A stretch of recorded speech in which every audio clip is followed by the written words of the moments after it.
സ്വാമി ഗുരുശ്രീ എഴുതിയ അത്രയിതം നവ ജ്ഞാനോദയ സംഹിത അധ്യായം 1 ചൈതന്യം ഭാഗം 28 മനുഷ്യർ വ്യാമോഹികൾ. മനുഷ്യർ കലശലായ വ്യാമോഹികളും അലസരുമാണെന്ന് ഋഷികൾക്ക് അറിയാമായിരുന്നു.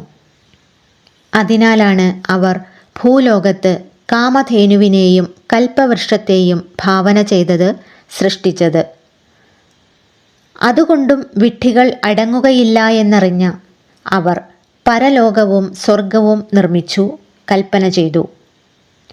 സ്വർഗസുഖത്തിൽ അഭിരമിക്കാൻ ആളെ കിട്ടാതെ വന്നാലോ എന്ന ഭയം നിമിത്തം അവർ തന്നെ നരകഭീഷണി ചമച്ച് മനുഷ്യരെ മക്കാറാക്കി. പല അല്പബുദ്ധികൾക്കും അവരെ പരിഹസിച്ചാൽ അത് ഉടനടി മനസ്സിലാകുകയില്ല.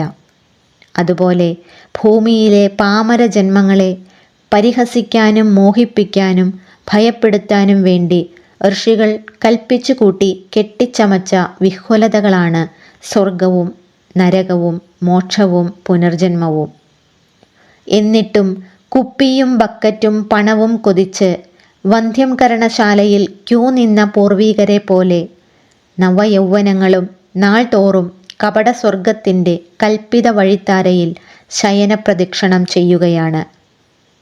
ഭീതിപ്പെട്ട് നരകവാതിലിൽ അകപ്പെടാതെ കരുതൽ കൊള്ളുകയാണ്. വ്യാമോഹികൾ അവരുടെ കാപട്യങ്ങൾ ദൈവങ്ങൾ അറിയാതിരിക്കാൻ കൃത്രിമ തരംഗങ്ങൾ പ്രസരിപ്പിക്കുകയാണ്. കാമസ്ഫുലിംഗങ്ങൾ വികിരണം ചെയ്യുകയാണ്.